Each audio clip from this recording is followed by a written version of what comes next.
What's happening, guys? I've actually been putting off doing one of these full workout videos for honestly too long.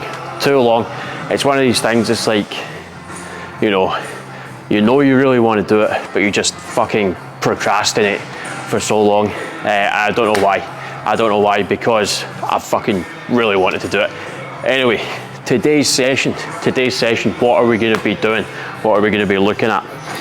We're going to be doing some safety bar squats to kick things off. So the reason I'm doing squats with a safety bar just now, that's with the kind of little handles out front, is because I injured my shoulder doing jiu-jitsu, I don't know how many weeks ago now, like a month or something ago, and just getting into that back squat position has been putting a lot of pressure on my shoulder. So we switched to the safety bar squats, lads, and let me tell you something, these are so much more quad dominant just because of the position the bar is on the back. It's more of a kind of high bar squat position, whereas I usually do low bar back squats, and you can use a lot more hips, a lot more lower back during that movement. So switching to the safety bar squats, had to drop the load significantly. Like I was doing sets of 5 with 160 on regular back squats, and now for an RPE 5 week, I'm on 120 for my top set. You know what I mean? So that's like, I've had to drop the ego and go significantly lighter because it works the quads a lot more, and do back squats. It's not as quad dominant, still quad dominant to an extent, but you know, the safety bar squats, way more quad dominant. So, you know, technically it's actually going to help with my leg development, so it'll help build the old chicken legs. So not the worst thing in the world. Anyway, jumping into the top set just now, we're going to go for 120 for 5 reps. We're going to see how we get on. Okay, this is an RPE 5 week, so we're going to be building this up over the next few weeks, peaking at an RPE 9 week in what, 4 weeks. So yeah, let's give this a go. See how we get on.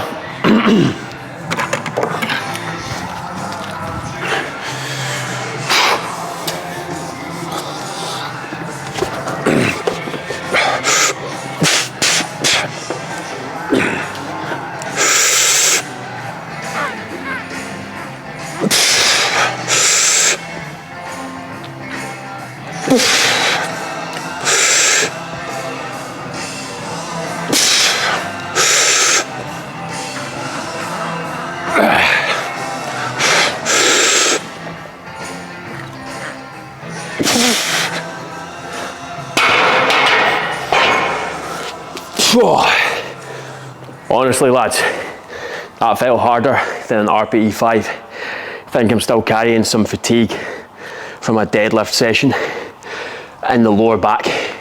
So still carrying some fatigue from earlier in the week, but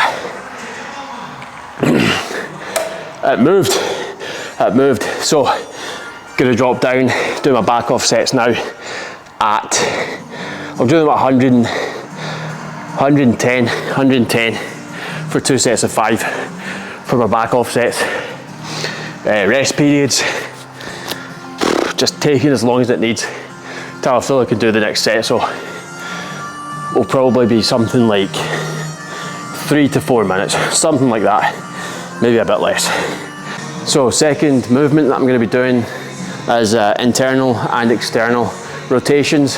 This is more of a kind of like rehab exercise for the shoulders before I go into any pressing work, because I'm going to be doing bench press next. And honestly, I don't know how bench press is going to go, because my shoulder's been giving me jip from the grappling injury, but also I was meant to be benching 140 last week for a single, but I was away during the weekend and I was camping and we were throwing rocks, you know, trying to hit another target in the distance.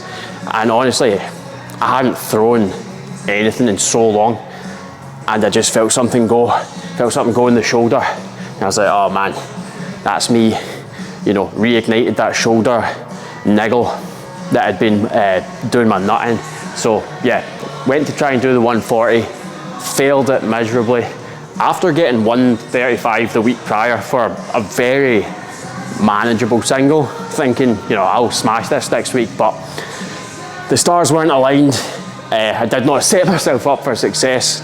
Over the weekend was also like done a huge ass hike, was fatigued as hell coming into that session, but anyway, no excuses. I'll get it next time. 100% confident that I'll get it next time we build up to it. But yeah, don't really know how pressing's going to go because of the shoulder, so we'll do the rehab stuff, basically external and internal rotations with the cables.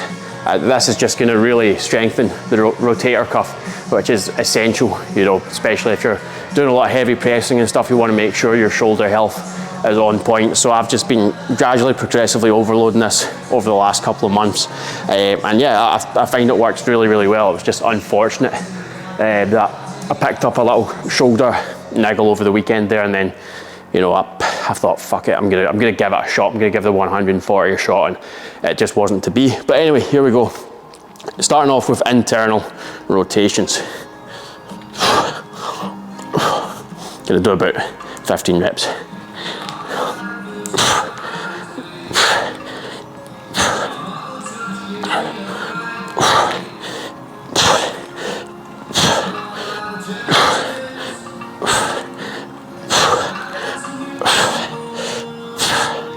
Nice and easy to start. Now for the externals. External rotations are a lot harder than internal rotations for me. I'm sure that's the case for most people as well.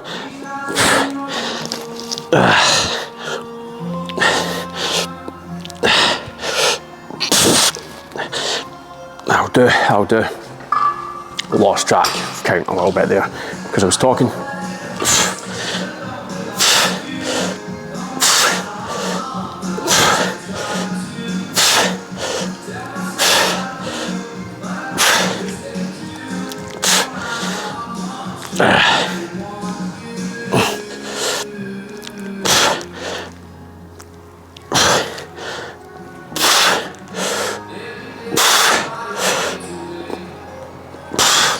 All right, shoulder's actually feeling okay. I think pressing might be okay. We'll see.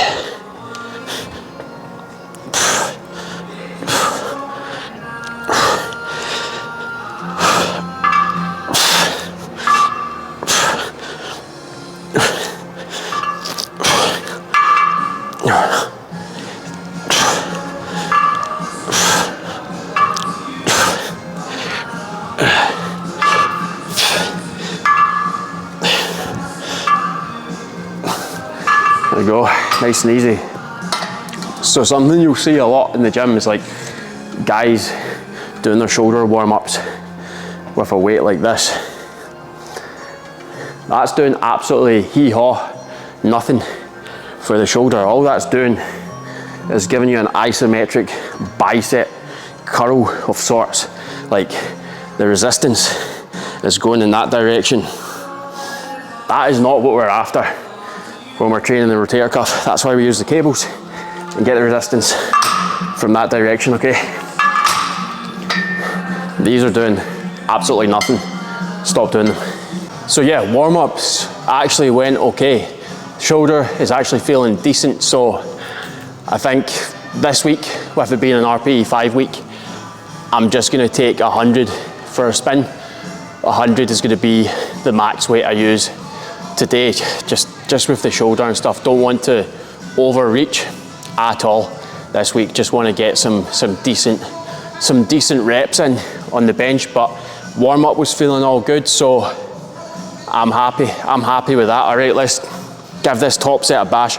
Just gonna go for 100 kilos for 5 reps. Nothing crazy.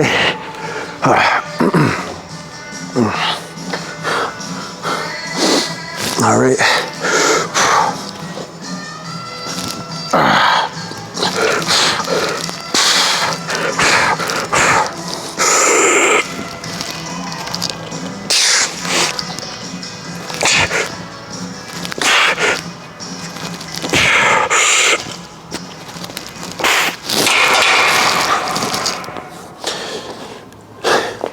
yeah, that felt okay. That felt okay.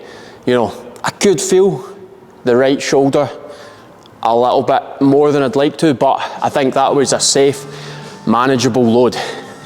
And see, with managing little, you know, injuries, aches and pains, the way to do it is just by load management, all right?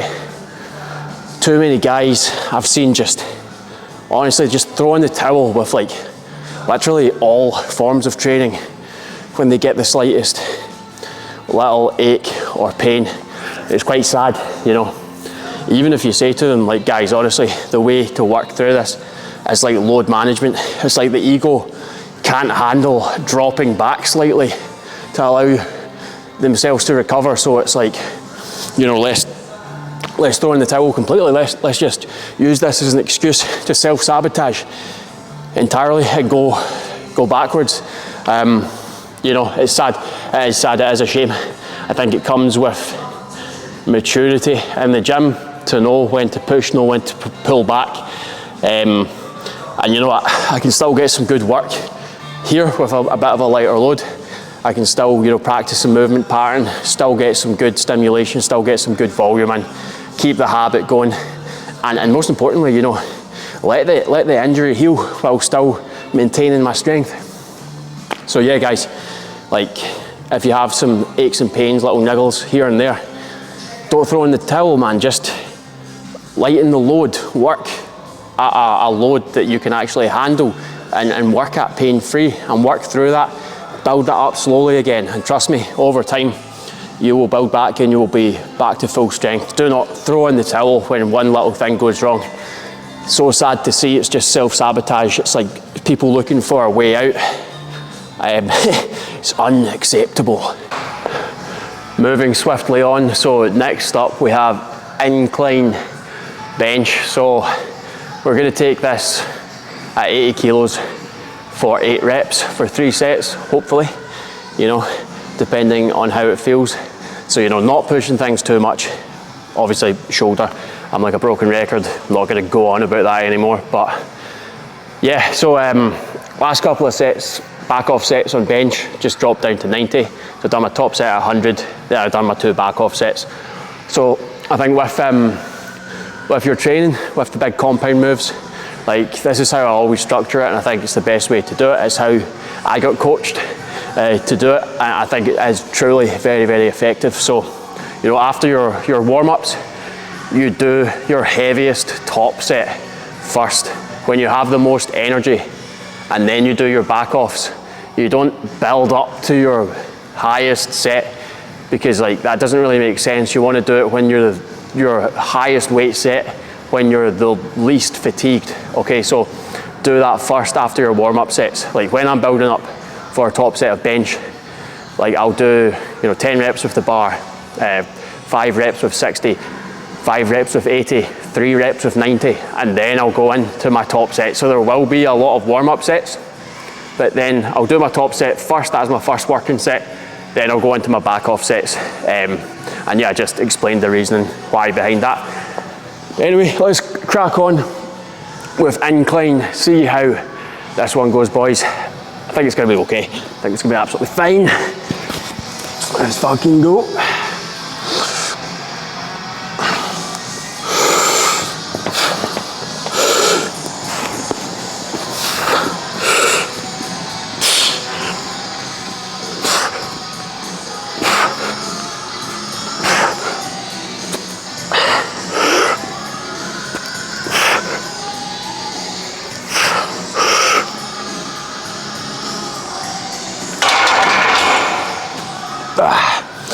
Easy enough set of 8.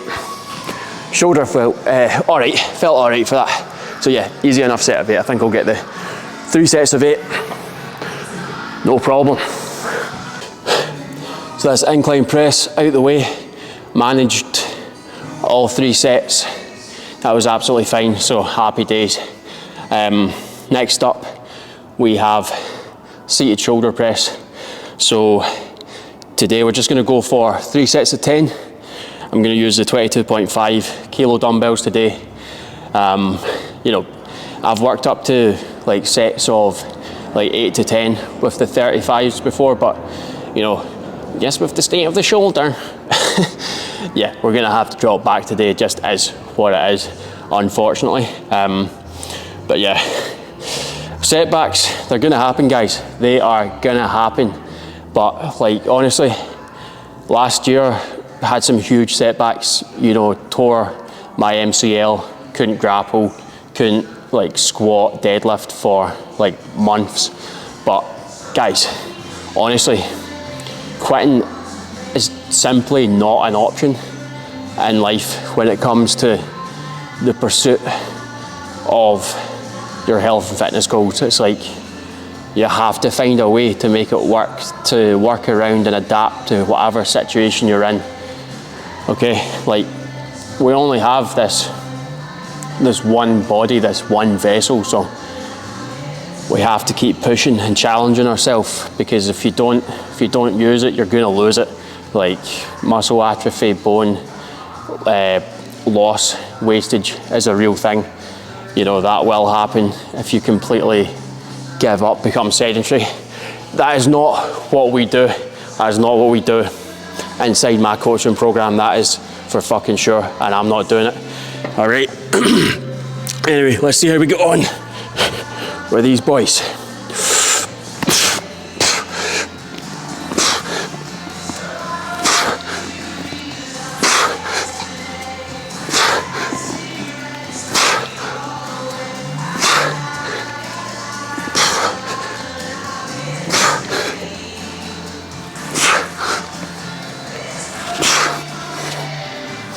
That was actually pretty easy. Gonna go up to 25s.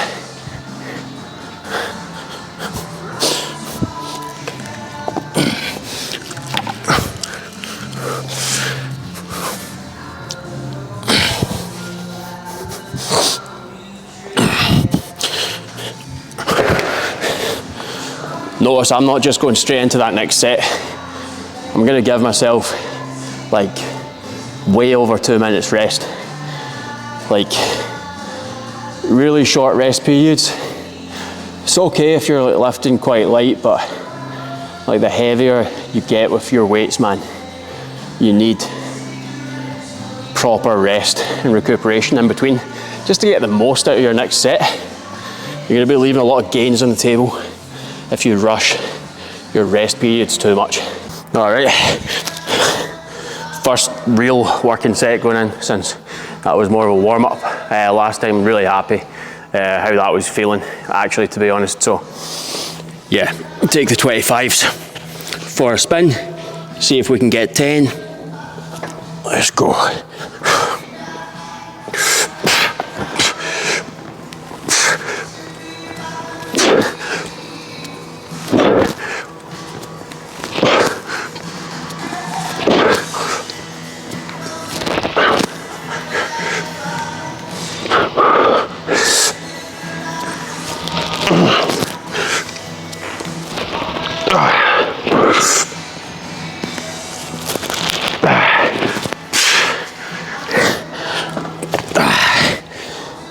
Yeah, pretty happy with that. Pretty happy with that. Could probably go heavier, but I'm gonna just err on the side of caution this week. Let things recover properly and stick with this weight. Notice the range of motion I'm using. I like to use a full range of motion with all my pressing movements, with pretty much all my movements. Like, it's a really good quote, Charles Poliquin: strength is gained in the range it is trained. Okay, so if you're doing little Harry half reps, you're literally only going to gain strength in that range. Your strength in those deeper ranges just isn't going to be there. So if you're like competing in sports or grappling or something like that, you know, you want to be strong from like all angles, even just in life in general. You don't want to just be strong in little ranges. You want to be strong in the full range, because it's just going to be better. It's just fucking better. It's as simple as that, you know.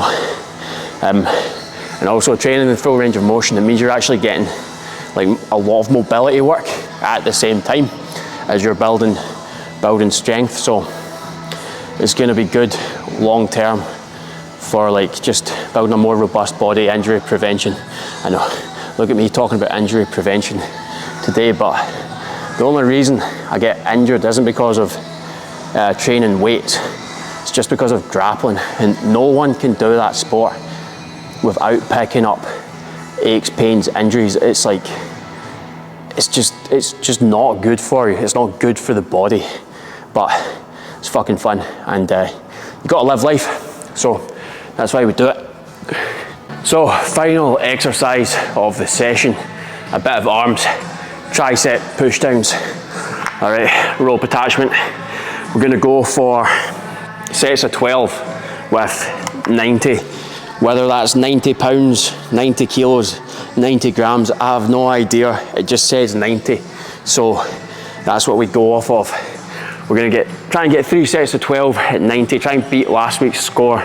So, you know, with this, I'm always just taking this to absolute failure. I think it's such a safe move. You literally do not have to leave any reps in reserve or work off an RPE scale or anything like that. Just take to failure, try and beat last week's score, see how it goes. Anyway, here we go.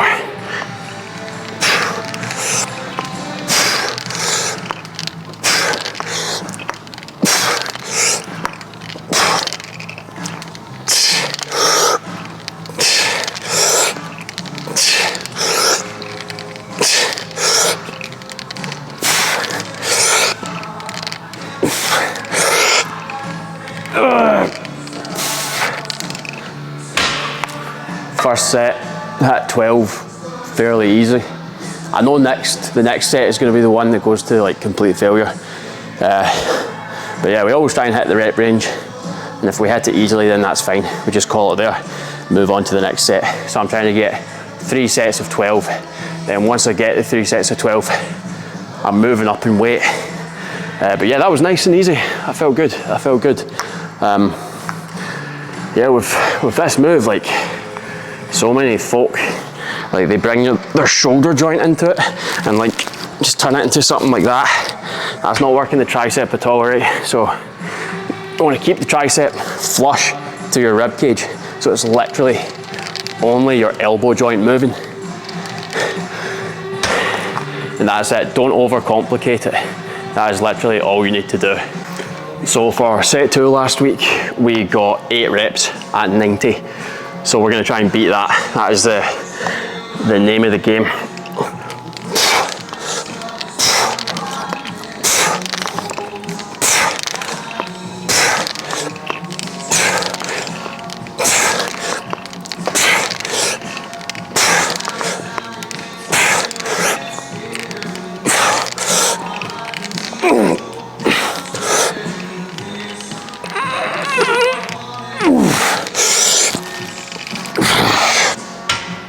Alright, we actually got 13, but reason being, I just chatted to a mate for about 5 minutes, so got a much higher rest period in between there. So yeah, that goes to show the power of rest periods. I literally added like 5 reps to last week's second set just from resting longer. So yeah, rest periods. So this is the part of the video where I decided to do a physique check. Alright, so yeah, currently I am weighing in at around 89 kilos fasted. You know, first thing in the morning, weigh myself, completely fasted, no food, water in the system, weighing about 89 kilos, so probably walking about 90 kilos, which is it's quite heavy for me actually. It's quite heavy for me, but you know, with where I'm at just now, I want to just push strength. Don't really mind putting on a little bit of body fat to push the numbers. I'll explain a little bit more in the next part of the video what I'm going to be doing moving forward in terms of like physique development and performance and stuff. But yeah, there you go. There we have it. That is the session rounded off. Decent one. Actually quite enjoyed filming it. Hopefully hopefully, I say hopefully, I will fucking do this. I will try. Let's eliminate that word try. I will put out a video for every session. Okay, I'm making that promise to myself, to anyone watching this right now, that I'm going to do that, because I think it's a good idea, because I can just get so much footage that I can use for content. And not only that, you guys can follow along with the session and pick up any tricks and tips from my years of experience doing this shit. So yeah, here's the situation, here's the question of the hour, which has been on my mind. What should I do? What should I do? Should I do a little summer cut? Which I don't really want to do, because I can't be bothered losing any strength, and I want to just keep the trajectory going with my strength gains. Or should I just bulk? Like main gain, kind of slow bulk until next year, and then do a proper cut after having hopefully gained some muscle tissue. That is a question on my mind. I think I know what I'm going to do. I'm not going to cut just now. I'm just not, like, I'm just going to have to accept not being shredded this summer, and that's fine. That is fine, to be honest, because I'm not going to let my body fat get to like an unhealthy level. But I need to accept this summer is not the summer of shreds for me. I'm going to just bulk all through this year into next year, and then, you know, come springtime, I'm going to do a proper summer cut after having put on hopefully some decent muscle tissue. So that is the plan. That is the plan. Anyway guys, I hope you enjoyed the first video in this series. If you like my ramblings, if you like my style of chit chat and my style of training, then drop me a message. I'll leave the details below in the video description. Just drop me a message, shoot me a message over on WhatsApp, and if you want to be coached by me, it would be my privilege to do so. You know, obviously if you're a good fit for the program. If you're an absolute dweeb who's not willing to work hard, then yeah, don't even message me. But yeah guys, thanks for tuning in. Catch up soon.